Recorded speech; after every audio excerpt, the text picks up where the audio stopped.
No, it was, I mean, it's hustling. And so, I mean, especially early on when I would spend the days in the morning just kind of doing BD work and making phone calls, going to lunches, um, putting things in Google Maps saying architects in Dallas and just kind of finding people and cold calling people and tracking them. Like as far as, all right, when's the last time I called them or emailed them and just, and then I nicknamed it BD Tuesdays because I felt like I did a lot of my BDs on Tuesdays kind of going forward because I felt like, all right, Mondays, nobody wants to talk on Mondays.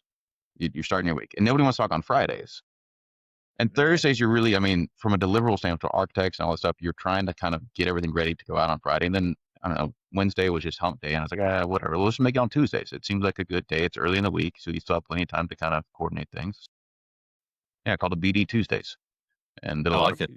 a lot of work. But then early on, it was, hey, let's do design for hair salons at night. And so come home, have dinner, do all the things with the family, put kids to bed and stuff like that, and say, all right, time for, I guess, third shift at that point, right? Have you ever wondered how successful architecture, engineering, and construction companies scale their business? Or have you ever wanted guidance on how to get more growth, wealth, and freedom from your AEC company? Well, then you're in luck. Hi, I'm Will Forat. And I'm Justin Nagel, and we're your podcast hosts. We interview successful AEC business leaders to learn how they use people, process, and technology to scale their businesses. So sit back and get ready to learn from the industry's best. This is Building Scale. Hey listeners, it's Will here. Our mission is to help the AEC industry protect itself by making technology easy. If you've ever listened to our show, then you know that the three pillars of scaling a business are people, process, and technology. So if you suspect technology is your weak link, then book a call with us to see where we can help maximize your company's IT and cybersecurity strategy. Just go to buildingscale.net/help. Today's guest is Chris Sutton, CEO and founder of Sutton Engineering. He brings over 20 years of experience in the MEP engineering space and has grown his company into a powerhouse. About 9 years ago, he launched Sutton Engineering with a clear focus on mission-critical sector engineering. His firm specializes in supporting environments where uptime, reliability, and precision are everything. Chris is also a husband and father of 3 daughters and brings that same level of commitment and responsibility into the business he leads. And with all that said, Chris, welcome to the show. Thanks, Justin. Thanks for the intro. Yeah, absolutely. We said these nice, kind words about you, and we've got, I keep joking, we could probably do 4 hours with you just based upon our pre-call. Like, it's just so much awesome stuff that you're doing, so many connections with EOS stuff, and just a connection that we just talked about of another engineering firm. So it just feels like there is so much connection for us. But let's start with a little bit more of the background. I said those things, but tell us, how did the business start? What got you into the business in general? Well, honestly, so I graduated in '05, and there was kind of that little downturn, and honestly didn't have a job. And I graduated, was trying to find out what to do, and kind of stumbled into the MEP world. Interviewed with a firm here in town, and got the job. Didn't even know what MEP was at the time. Had no idea in college when I got out, but they did CAD work and worked with buildings. I was like, okay, this sounds cool. And so, yeah, worked there for 9 years, almost 10 years. Learned a lot. It was great. And then had an opportunity. Someone came knock on my door to help start up another, firm at the time. It didn't quite work out. Just, we didn't see eye to eye on a lot of things. And then so why I started my firm, at that point, I didn't have a job. And had my 3 daughters and my wife at home who wasn't working. And I was like, well, I got to figure something out and put food on the table. And so I just kind of started grinding and doing work. And that's at first, yeah, I mean, the mission critical piece, that's 80-90% of my work. That first, the first stop, that's what I did. And then when we first started over here, or started this one up, it was, what can we do? And we were doing like hair salons and a bunch of other stuff. And we did some, car washes and whatever. At that point, it was just kind of starting something. It wasn't really like, hey, I had this grand vision of making this big company. It was more, I have a family to feed. So it kind of spurred up from that 9 years ago. We're now 36 people as today. We got an office here in Plano, Texas. It's kind of headquarters, and then we also have one up in Albany, New York. And so, but yeah, a few years ago we really started to make the decision. Hey, what do we want to do? And that's where I kind of started. What am I passionate about? You know, what did I enjoy doing all the years? And so it's like, let's get back to the mission critical world. Not a bad time to kind of go that route. The data center world's kind of everybody probably knows it's kind of a big thing now. And so at that point, I also made a strategic hire. Talked to a guy, met him at a conference, and we just were having a conversation. And it was probably about a 10-second conversation about someone asked him, "Hey, where do you start your business?" I need a good electrical engineer. I was like, I need a good mechanical engineer. And so we just started having conversations, kind of going back and forth. And he joined us a little over a year and a half ago. And he's like, "I'm not going to move from New York." I was like, "I don't want you to move from New York. Let's start an office, and you got people up there and connections, and let's start an office up there. Let's rock and roll." And I don't know. I mean, if you'd have told me 10 years ago I'd have a firm and have another office up in New York, some Texas boy have an office in New York, that just seems like it doesn't make sense. But, so why not, right? And it just kind of helped me grow and kind of figure out that's. So we started leaning more and more into mission critical. I mean, last year in 25, 63% of our work was all mission critical. Real quick, hold Yeah. on, real quick. You keep saying mission critical. Yes. Do you want to just define what that means for the good people out there? Yeah, good point. Sorry. Mission critical is just is really the data center work, and they call it that just mainly because it's the uptime, the operation of data centers is 24/7. It never goes down, and so kind of got the name mission critical. I'm not sure where it really came from, but that's what it's referring to. So we do the design, full MEP, fire protection controls for data centers. So yeah. Okay, thank you. Absolutely. Thank you. No, thanks for the reset, because yeah, sometimes I kind of forget. We use acronyms and all this stuff, and you kind of forget about that sometimes. It's always the worst. We find this in IT and cyber too. It's like everything has an acronym, and it's like, what is that? What does that even mean? What is it's like, what it means, but you actually don't know what the letters actually stand for, which is always a funny thing, because you're like, oh, I know what that is, but I actually don't know what it actually says. So you had the very much the entrepreneur, like, if I don't figure something out, I can't feed myself and my family. So it's the ultimate motivator, right? Like it is you fly or you die, effectively, and in the plane reference, right? Yeah. So you find some jobs that are like, hey, who is going to pay me to do my work, and let me get that going. How did bringing on that first set of person or people, or what did that look like? No, honestly, it was kind of a little nerve-wracking, right? Because it's like, all right, it's one thing to kind of have yourself, because you just whatever, taking care of yourself. But now I feel like every time I hire someone, I don't have this mindset of I'm just hiring the person. I'm not hiring the family, whoever that's behind them, right? I mean, if they're married, if they have kids, I'm supporting this. So the first hire, and it was exciting, but also kind of like, oh my gosh, we're turning into real business. It's not like a sole proprietor, like just a one or two man shop. Like we're no, I'm becoming an adult. This is bad. Yeah, it's and really a lot of the time when we grew early on was more, hey, let's grow, but there was no, like, I don't know, this great vision of what we were doing. It was more do work. I mean, that was the whole mentality, like just do work, get job in, do work, and get paid for it, and do it again. And so how are you finding work? Like, because especially in the early days, like you were going after everything. It wasn't mission critical, even though maybe there was an idea of like, I want to do mission critical. That doesn't just land on your lap. No, it was, I mean, it's hustling. And so, I mean, especially early on when I would spend the days in the morning just kind of doing BD work and making phone calls, going to lunches, um, putting things in Google Maps, saying architects in Dallas, and just kind of finding people and cold calling people, and tracking them, like as far as, all right, when's the last time I called them or emailed them, and just and then I nicknamed it BD Tuesdays, because I felt like I did a lot of my BDs on Tuesdays kind of going forward, because I felt like, all right, Mondays, nobody wants to talk on Mondays. You're starting your week, and nobody wants to talk on Fridays.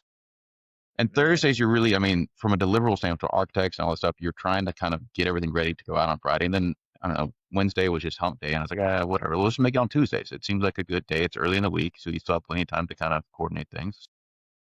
Yeah, I called it BD Tuesdays and did I a lot like of it. Tuesdays. a Yep. lot of work. But then early on, it was, hey, let's do design for hair salons at night. And so come home, have dinner, do all the things with the family, put kids to bed and stuff like that, and say, all right, time for, I guess, third shift at that point, right? Because you did all the first, you did the family stuff, and now it's third shift, and you just grind, and that's really getting out started. All right, so that's the beginning stages. Now you're at 36 people, so obviously lots of change Yeah, since that. yeah, BD Tuesdays 3-shift grind that you were rolling. So obviously taking on those families, not just those people, but that's a lot of responsibility. How do you take those people and nurture them and lead them to get the most out of them, right? So obviously it is. I want you to succeed in the big picture of the company succeeding, but I want you to succeed. And how do you get the best out of them? What are you doing to essentially train them and lead them in the best way possible? yeah. Honestly, I feel like at first I did that poorly. I don't know if there's a word worse than that. I mean, I did not do that well at all. Because again, like we didn't have a vision. It was more of just doing the work, and really started uh, about 4 years ago now. I started joined a group called Vistage, which is kind of the CEO mentor group, which has just been amazing from a you know helping spend time with other CEOs, not in the industry, but just other CEOs. Because let's be honest, every business it basically boils down to the same thing. You have people issues and money issues, and that's you can probably put it in one of those two buckets. And so having those guys to kind of do life with and do business with, have pour into you, but also just have leadership speakers come in and stuff like that. That's been huge. So just I found I'm not a betting guy usually, but I'll bet on myself and find ways to invest in myself, and I think that was one of the big ones. And then a little over a year ago, joined strategic coach as well, and so now I um, why not just do more coaching? And so it's For those that don't know strategic coach, I think that's Dan Sullivan. that is yeah. Yeah. I got hooked on reading. So there was the Who Not How, Gap in the Gain, and 10x is easier than 2x. I think I'm read them in a backwards order. I read 10x first, and then I went back to Who Not How, and then Gap in the Gain. And so it really got me hooked on that whole idea and that mentality of finding the right people, having a my favorite one was probably Gap in the Gain, just for the mindset of like not you know people live in the gap because they'll always think so negative about things and forget about, hey, look back. And that's coach is really good. Like going every 9 days, you kind of look back, hey, what were the wins? What did I accomplish over this past quarter? And you realize, all right, wow, I actually did a lot. I actually accomplished a lot. And maybe you didn't feel like it, but no, you look back, man, what are the wins? What are the personal wins? What are the actual wins for, the company, people within the company, stuff like that. So it's kind of changes your mindset for sure. So We frequently have that problem. US companies, when we have our EOS quarterly, our leadership team, we sit together and we're like always like we wanted more. Like we always have this like, why didn't we do more? Why didn't we get more out of the thing? But then when you look at what happened, it's like you did a ton. But like it's a mentality thing of like you have to see it through the gain eyes compared to the gap eyes. absolutely, absolutely, yeah. There's so many of us like, oh no, I didn't hit my revenue target. No, but you more than, I mean, you increased what you did last quarter. Like, so or last year or whatever. It's like, that's a win. And so, no, you missed it by 5%. Okay. It's not a fail. Like look back at what you actually accomplished over time. So that was probably my favorite book. But then like being in coaches, I mean, that's really finding ways to help pour in and help organize things, has kind of been the game changer of, and here I am reading books and all kinds of things now, which I hated reading in high school and college and stuff like that. And now I read. My daughter makes fun of me. I said, "You want to read one of my books?" She's like, "No, you read boring books." I'm like, "Okay, well, Boring for now. yeah, boring for Maybe now." later. Yeah, exactly. Oh, so you obviously have influence from Dan Sullivan. So Vistage strategic coach. Were there repeated themes? Were there themes that started coming up as you were on your journey of learning? Repeated themes. I mean, I think it started to become more like, all right, it's strategic code first and focused a lot on the gap in the game, changing mentality, but it's also, I think they focused on like finding the who's and finding the right people for the right seats, which again kind of pours back into that EOS, which you brought up too, which we also run EOS now because honestly, that might have been the first book that I read that reading Tractions. I mean, it's a great book, but it's probably one of the driest books, but I thought it was like the best thing I'd ever read because I was like starving for some kind of organization to a company.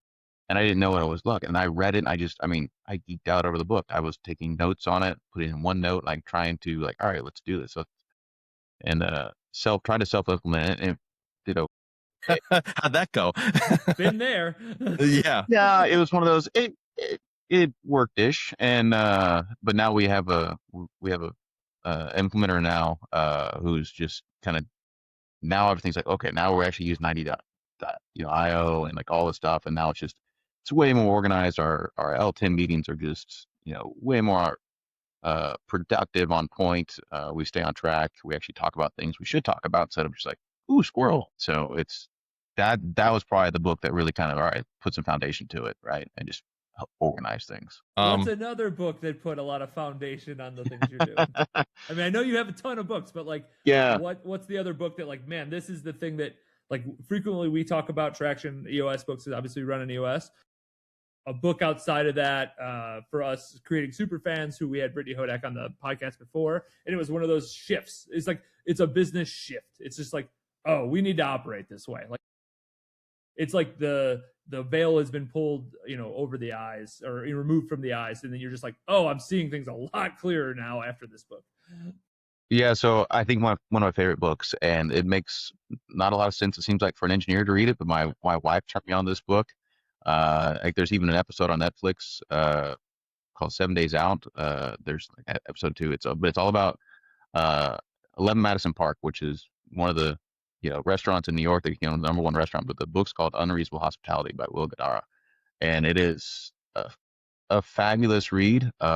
He actually now tours and does conferences and stuff like that. But it's it's about a restaurant trying to become the best, and just it's the relentless idea of how to be like just bring hospitality, and it makes a lot of sense when you're in the you know hospitality like restaurant, hotels, and that kind of world. But it's like you're into that B2C world. Like, well, why can't it be done for the B2B world? Why does it have to be done just for the customers? Like when you're serving people at a restaurant.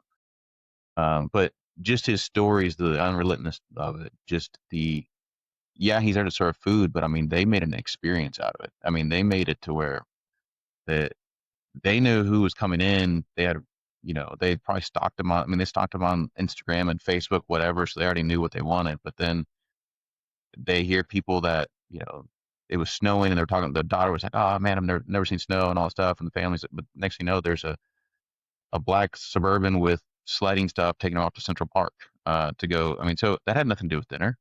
I mean, absolutely none whatsoever. I mean, he hired dream weavers, is what he called it, to actually think about that. And so for us, I feel like that started to become like, what's our why? I think that's a question people can struggle with, and it's such an easy question, like, what's your why? But then like you sit on it for a little bit, like, no, why do we do it? And like originally, it's, well, we're an MEP firm. Okay, but what do you do? Well, we design stuff. We design MEP drawings for building data centers, stuff like that. That's what we do. And so it's like, they didn't sit. It's like, I don't know, what makes you unique? Well, I don't know. That's what we do. And this has really kind of put some meat to it because it's like, all right, no, we want to be able to take care of people. And it's not, we're not looking for that client. We're looking for the customers. We're looking for people that actually we can do business with for a long time. We can pick up the phone. They have questions. It's not about a project. It's like, man, I got this weird idea, and they want to pick up the phone and call us. Like we want to be the first phone call for that, right? But it pours out and how we respond to people. We want to make sure we're responding to people quickly. People get responses within 24 hours, even if it's like, hey, we're working on it or something like that. It just doesn't go It's none of this, not my problem. We're there to support each other. We don't like lone wolves, because we want people that are actually going to be there to support each other. And um, if someone sees someone just struggling on a project, not going to make a deadline, they're there to, not even being asked, like they're there to help each other out. That's the idea. Because at some point, if you're the one struggling this week, guess what? Next week, your buddy might have the deadline, and you're the one now like needing help, and he's there to help you out. And so it's how we handle challenges. There's going to be challenges in everything we do. Maybe not every day, but maybe not every week. There's always going to be challenges in what we do. And so how do you do it? How do you work together? And we're we don't really want to see these as just kind of deliverable check the box. Like, it's more of how to connect, make those connections. And then Can you give? Yeah. Can I pause you there for a second? Yeah. You gave some internal examples Mhm. that totally makes sense. What about external examples? Yeah. Do you have? We So- would love to hear those. It's some of those you hear when clients are, maybe they're struggling, maybe they lost someone, right? And it's the simple things, I mean, like just sending them a care package, right? And those are the easy things, right? We want to be there for them when they're, we sent someone, honestly, it was not even a client, not even an employee, but just a friend. And, we'd love for me to maybe be and come over at some point, but his grandmother passed away. Well, we sent him, and I forget what it's called, but it was um, basically soup, and you send up soup to it, and he just had like all this homemade soup for like a week. We find other clients that, something like that also happen, or they also celebrate. Maybe they got a big promotion. So now we're sending a nice bottle of whiskey to someone because they got a big promotion. I mean, that's something to celebrate. We want to celebrate with them too, but we want to be there too if we hear other things going on. So just, I don't know, it's finding those ways, just kind of that extra touch, right? And it's not doing it to, hey, remember me. It's more of, no, we're just happy for you, and we want to celebrate those things. We want to be there for you to, and understand that life happens too. This is, you get the people that want to live to work, or you work to live. I'd rather be the latter, and we want to be able to make sure people understand, like, hey, this is awesome, but there's a friendship that we want to create too outside of this. Yeah, the human side of it. Yes. Not just the dollars in business. Because we'll grind and do all kinds of crazy hours, stuff like that at times, and so there's got to be that other part to it. You talked a little bit about figuring people out, and that wasn't necessarily your strong suit in the beginning. I don't think it's anyone's strong suit in the beginning. Just disclaimer, right? So thank you for the vulnerable share. How did you get past it? How did you get through it? And what are you doing now to figure out right people, right seat? Yeah. So, I mean, some of the stuff, we leaned into Culture Index, which has been a great tool for us just to understand how people think. It helps us also put people in the right seat and maybe communicate. So maybe we understand now people, how they, if you get someone with a certain profile, and I pick on my business development guy all the time, and he'll probably hit me for this one, but he doesn't, I mean, he went to school for a business degree, but his personality is way better for an outside sales guy than an engineer. And so if you put him as engineer, he's going to hate life. But if you put an engineer in his role being outside sales, let's be honest, most engineers, like, I don't know, I'm a functioning introvert, is what I call myself.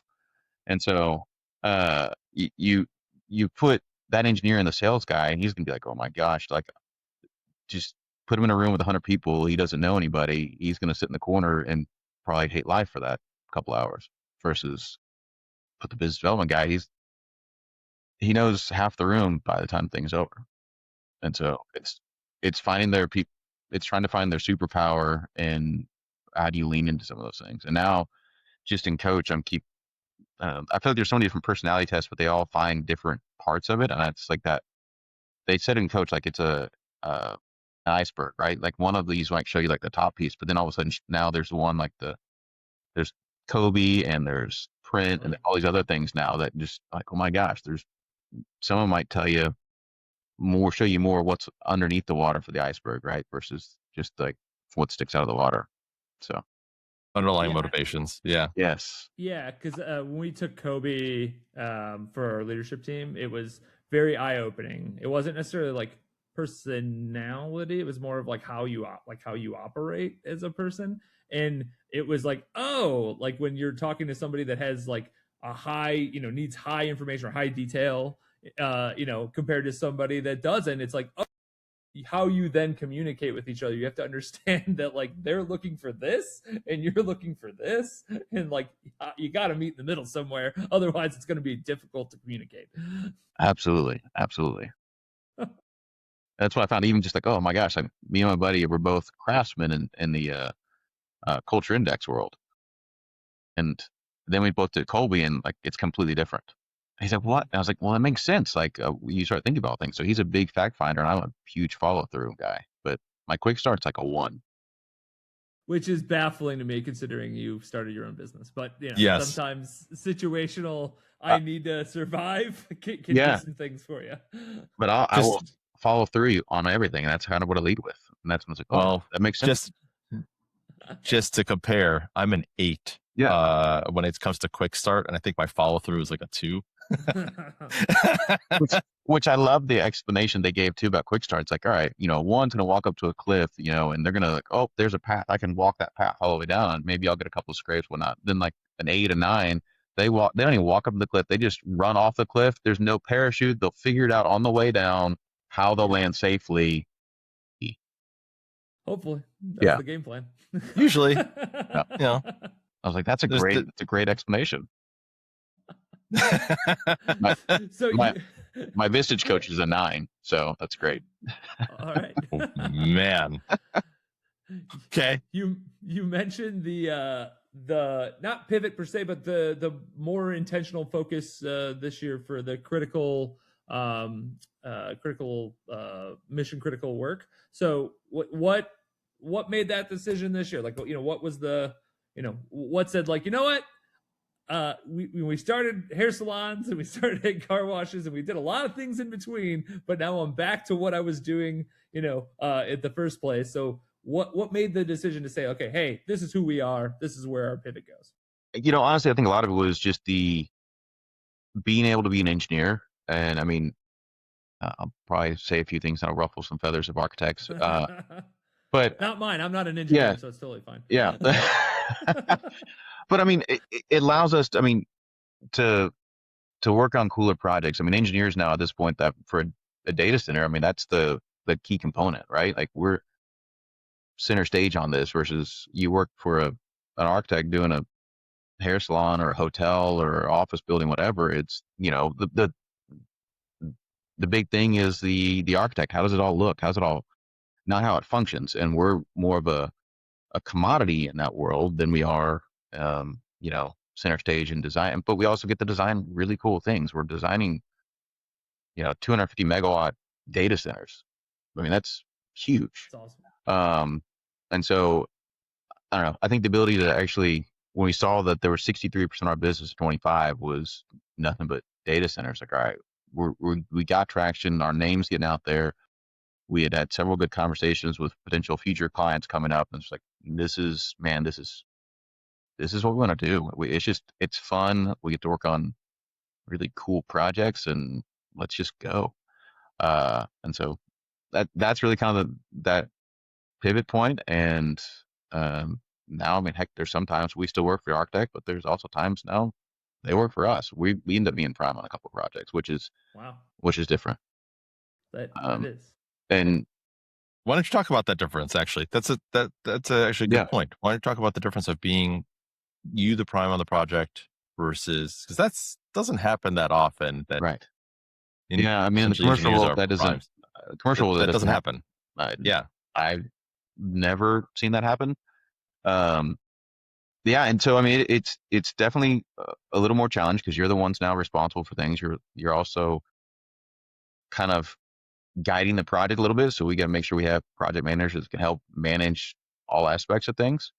And so a lot of MEP firms they'll have engineers be PMs. And I'll say it right now, I think engineers suck at being PMs. I'll go on record and say that because I was a PM at times, but what I focused on was the electrical side of things, not the mechanical side of things. Maybe I'd focus on the schedule a little bit, stuff like that, but it's easy then to go to your discipline. So our project managers are not engineers. We have project managers, project coordinators, and they are business degrees, usually really well organized. They keep track of the projects. They help push things. They take the notes. I mean, engineers, they suck at taking notes and all the other things too.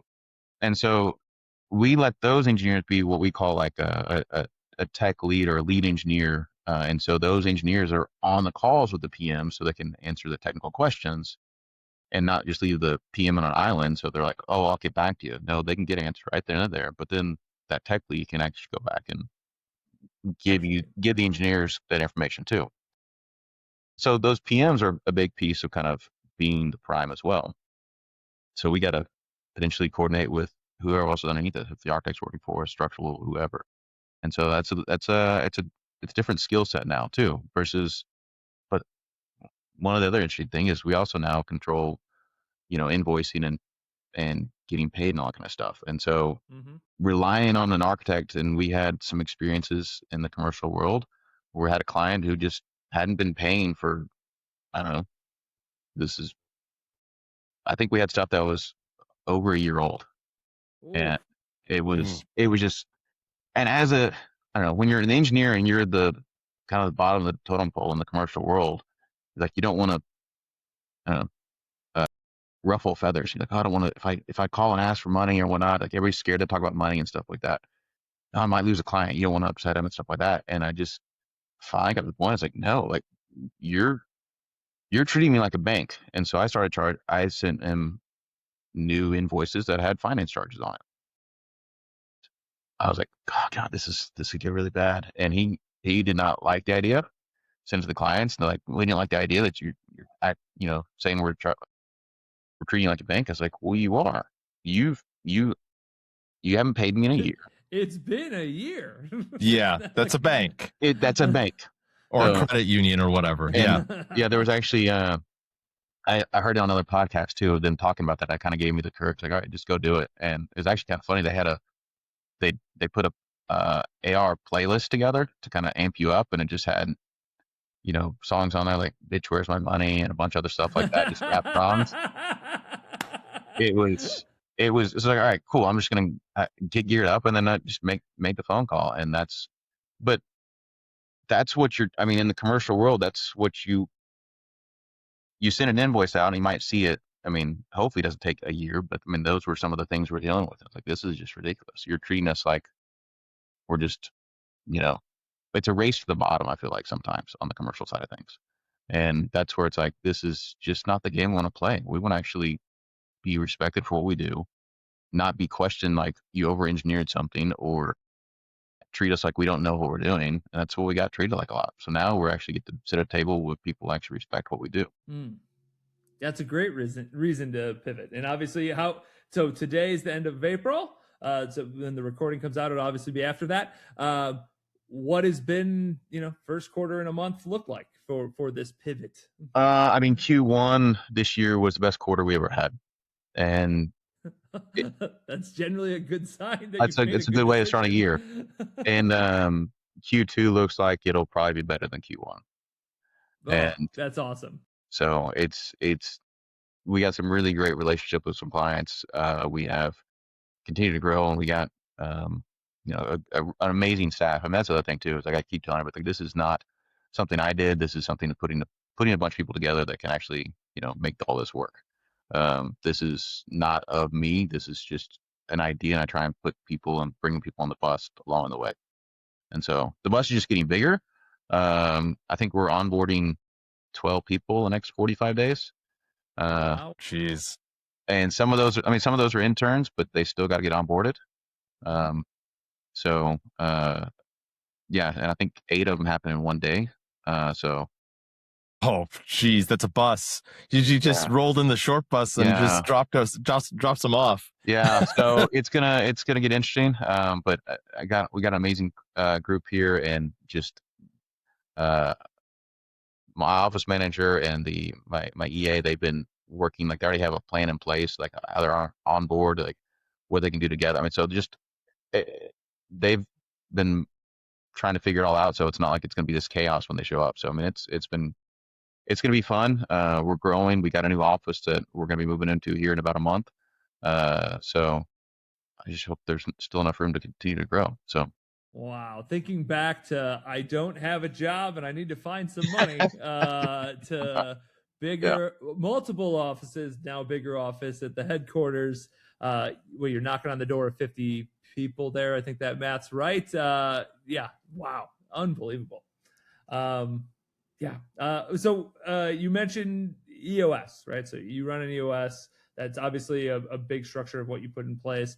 How has that helped with the structure and the aligning of the business? Like what have you found to be like, man, like we tried to self-implement this and things got slightly better, but then you got an implementer and it's like, oh, this is why it's so powerful.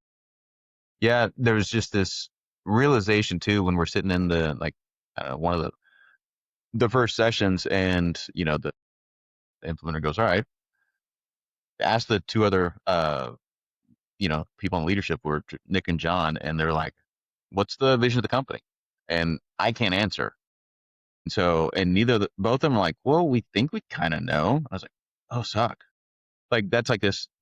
Okay, well, cool. I mean, it was this realization.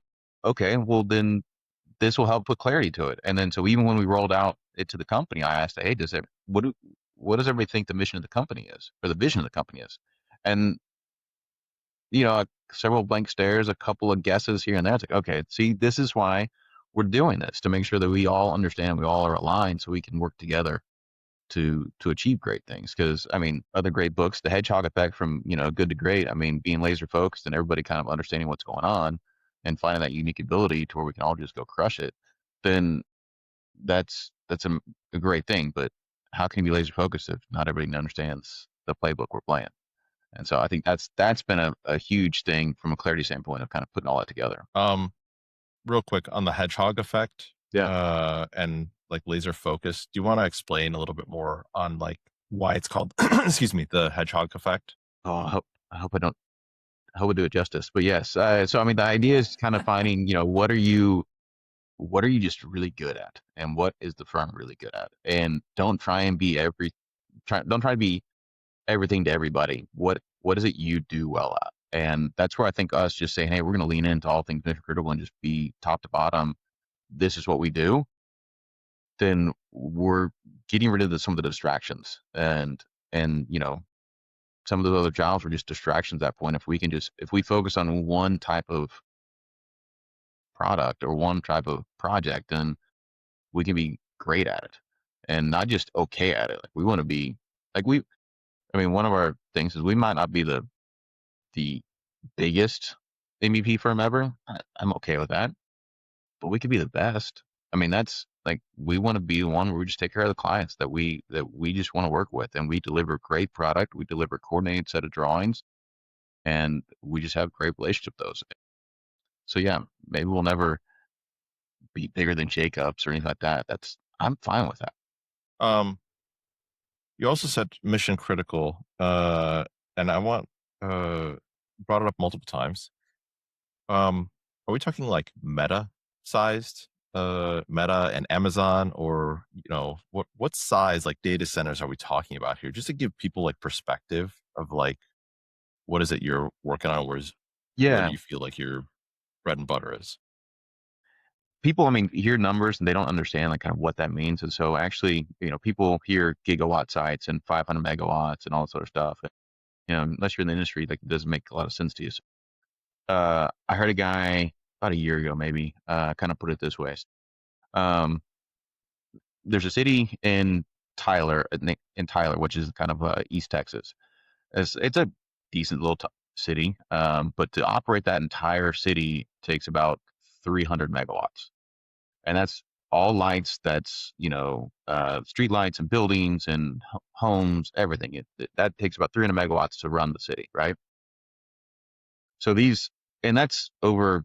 I don't know. I don't remember. There's several 100,000 people in Tyler, and so you have that, and now some people want to build these 500 megawatt data centers, and then they want to put them like all right next to each other. I mean, that's like the size of an entire city, squished it on, put it on, and then that's like the other example we put into taking the Cowboy Stadium, which can sit like 100,000 people, but now instead of making 100,000, make it to where they can sit like 1 million people, like just 10xing the thing, and just and then you put 5 stadiums next to each other. So now think about all the traffic flow and stuff like that, or just if people were getting in and out of that, like just that would be insane. Well, now do that from a power standpoint. So yeah, so some of the projects we worked on last year, we worked on a small one for a hospital that was 500 kW. Up to we have, a project that has a campus that's a gigawatt. So we have everything in between, so we have several that are in the 50 megawatts, 100 megawatts, 150. And so yeah, they're for what you're calling Meta and all that stuff. It's called the hyperscalers. I mean, the AWS, Meta, Google, Microsoft, all those guys. And so yeah, they're big in building big stuff. And then you have all the guys that are the colo people, providers that kind of help build those things, and then people come in like that and rent them out. So you're essentially building things that need enough power to power a small city. So that's all. 100% we are. And I mean, that's the fun part is I don't know, it's, every now and then I want to give a big old Tim Allen grunt from, Home Improvement, like just the amount of power. Yeah. So yes, because like the amount of power you get to play with, but it's crazy. Just, used to a 2 megawatt data center was a big thing, back when I first started in 06. Now that's a row in a data center. And I mean, that's Wow. the amount of stuff they're getting in a rack right now is just insane.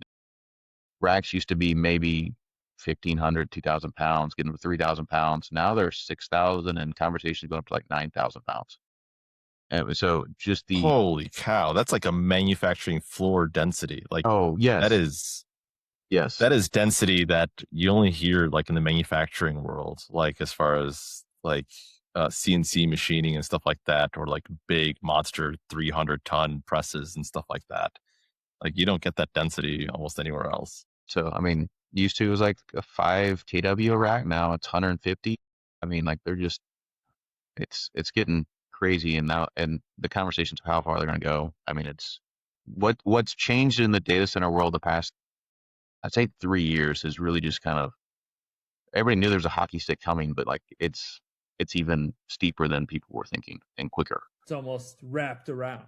Yeah, it's insane. If that made any graph sense, it would be wrapped around. Justin, if you have a hockey stick that wraps around, I feel like you might need a different hockey stick. So yeah, it's been a bit.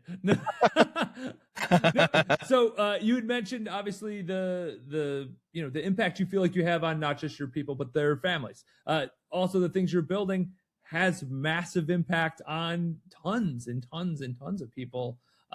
What is that part of the rah-rah of the company? I romanticize things. I get that. Like, I have a deep love for construction because I feel like, or I know that no business exists without it. If you work from home, somebody built that house. Like, there's only you have to start with construction. There's no reality that any business, any restaurant, anything you do exists. We don't live in caves anymore, right? So for me, I get very, like I said, romanticize this idea. Is that also part of the ethos at Sutton? Yeah, I think some of it too is whatever we get to do, we're changing the landscape of a city, right? Now we want to do it. Some people have this whole NIMBY mentality of data centers in general, but how much I don't think people realize like how much you do in a given day goes through a data center. Almost everything we do now, like you can't get in your car and not turn the nav on or something like that, to it's going through a data center. Like something is going through. I know people want to call it, it's the cloud, it's up there. No, it's actually like this. It's yes. Yeah. Oh, I'm sorry, you're wearing a digital watch. Glasses, you got everything. Everything's going through. I mean, heck, us doing this call is going through a data center, right? Correct. So it's also now just the integration of everything we do now. And so helping be a part of that, but also trying to be a good steward of some of those things too. Like, how do we do it? How do we do it well? I mean, how do you make it things as most efficient as you possibly can? But also just educate people. Like some people just are scared of data centers, and it's like, of course, they'll complain about it on Reddit too, which is really ironic. Uh, Which is through a data center. mhm. So, yeah, I mean, you are preaching to the choir here. We do help with those pieces, yeah, right? yeah, The end product is like where we take over. yeah, After the end product, that's where we take over. yeah, So, exactly. yeah, you're totally speaking to the choir here. Uh, there was something else that I wanted to ask about, which was you'd said that you're headquartered in Texas, but then Albany. Okay, you're gonna have to explain that one. Uh, why? How? Like, why Albany, and why is it growing over there too?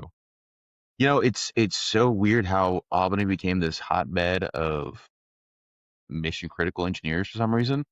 I mean, it started back with like EYP Mission Critical and some other people that started. And then there was a company called KW that really started, and that's where this engineer, Nick, is his name, and he lives up in Albany, and he's the one I met at that conference.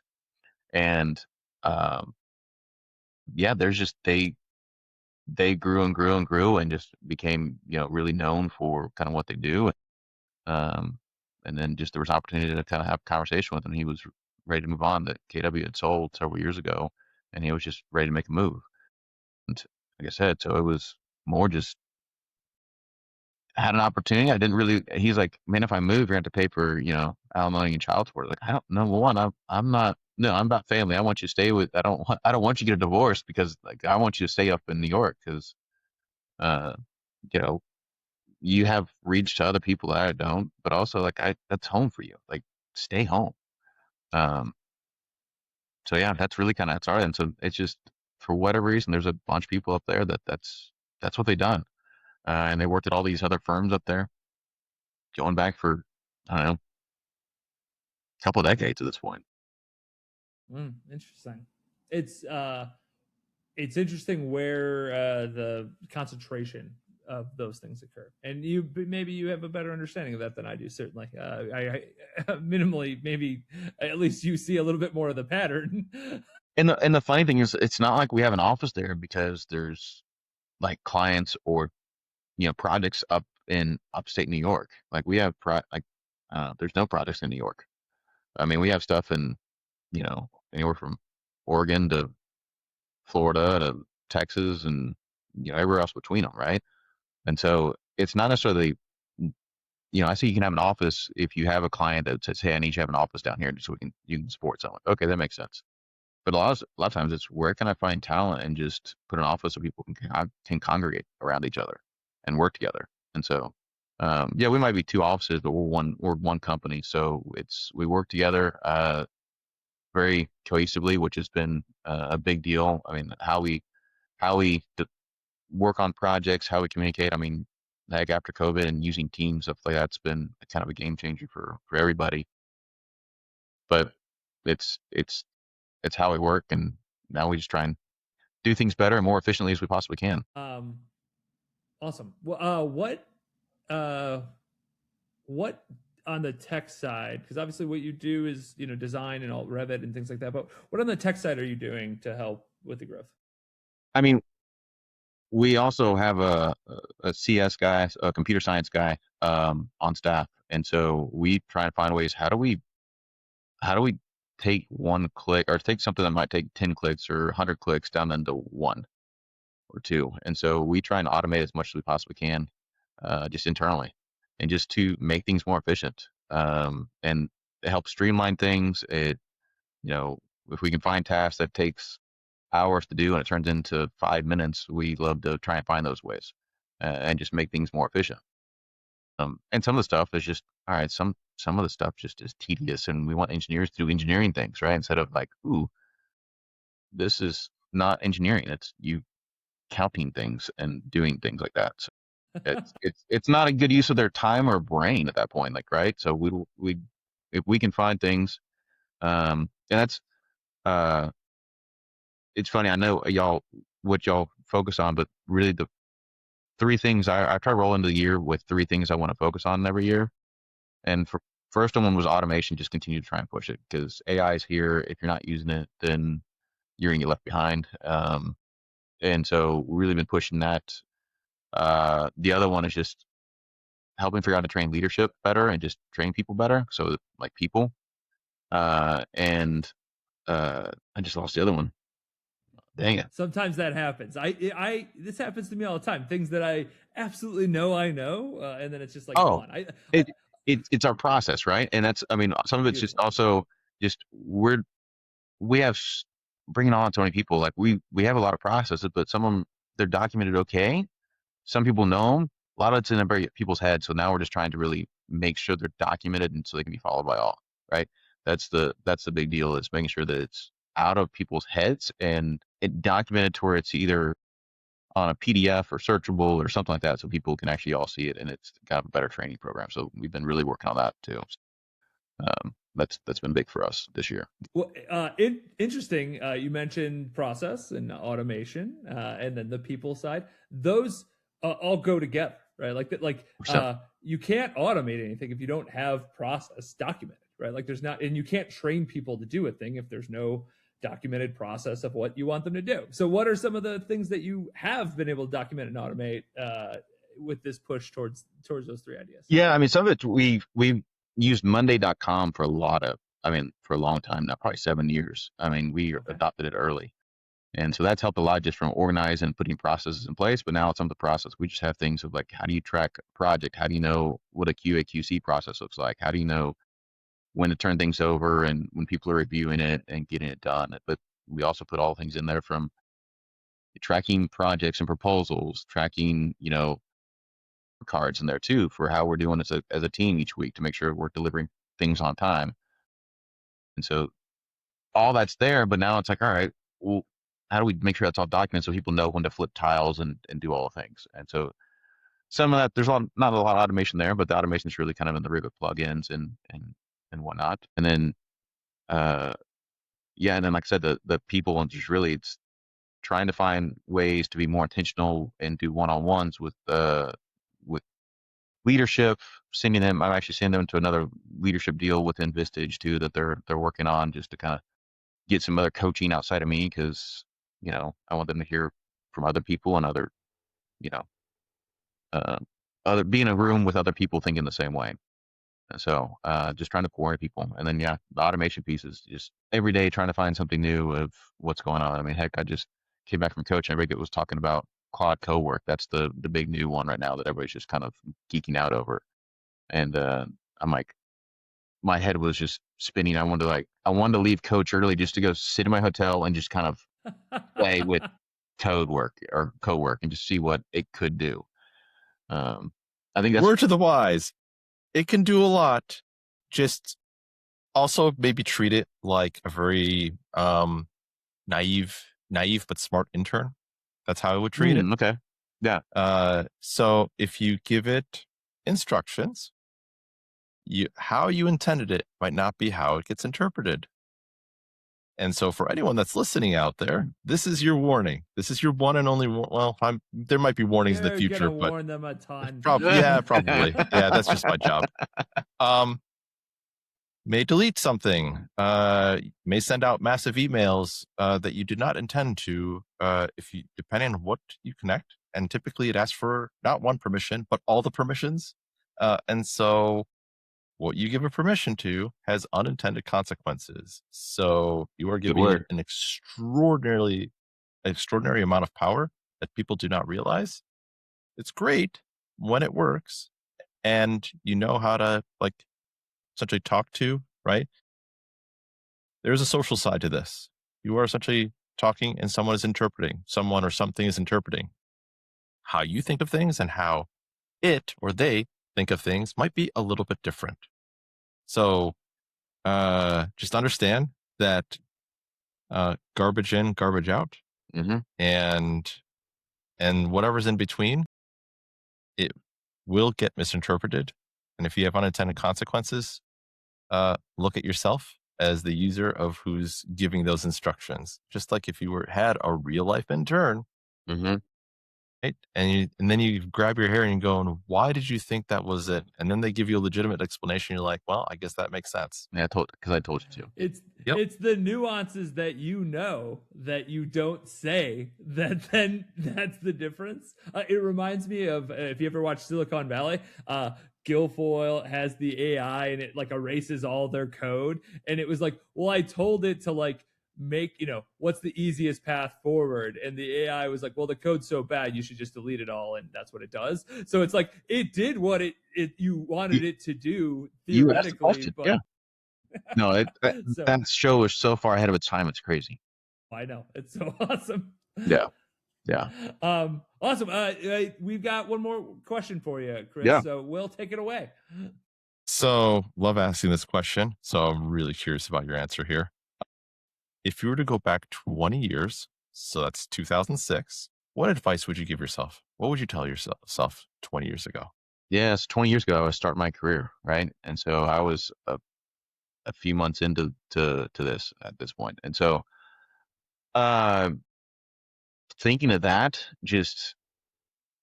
I was such a young engineer and not knowing what I don't know and stuff like that.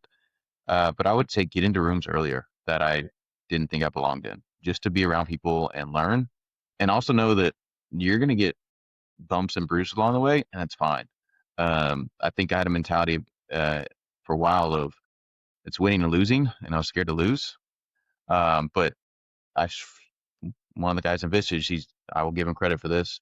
Same as Jerry, but it's not winning and losing, it's winning and learning. And if you lose, that means you didn't learn. And so don't lose.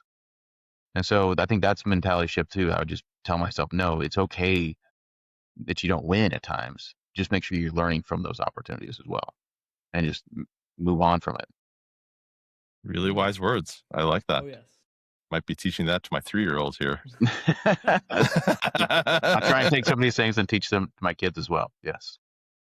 That's the thing that becoming a parent makes you realize that like being a parent is like the ultimate leadership like testing ground because like how do you get a human to develop into a great human? And it's like you're trying to do that except with people that are at the business, but it's like, yeah, but you don't have perhaps as many tools as you do with a child. Yeah, this has been awesome. If somebody wanted to get a hold of you, Chris, what's the best way for them to connect with you? Yeah. So my email is csutton@sutton.engineering. So there's no .com on it, things like that. It's sutton.engineering. So that's my email address. Heck, you can just hit me up at my office number is 214-763-7300. Awesome. And is there anything else you'd like to tell the people before we say goodbye? No, this has been great. So I just thank y'all for the opportunity. It's been a pleasure getting to know you guys over the past several weeks. So thank you. Yeah, no, we had a blast as well. Listeners, I hope you did too. And until next time, adios. Adios. Bye, guys. Thanks for listening to Building Scale. To help us reach even more people, please share this episode with a friend, a colleague, or on social media. Remember, the 3 pillars of scaling a business are people, process, and technology. And our mission is to help the AEC industry protect itself by making technology easy. So if you think your company's technology pillar could use some improvement, book a call with us to see how we can help maximize your IT and cybersecurity strategy. Just go to buildingscale.net/help. And until next time, Keep building scale. scale.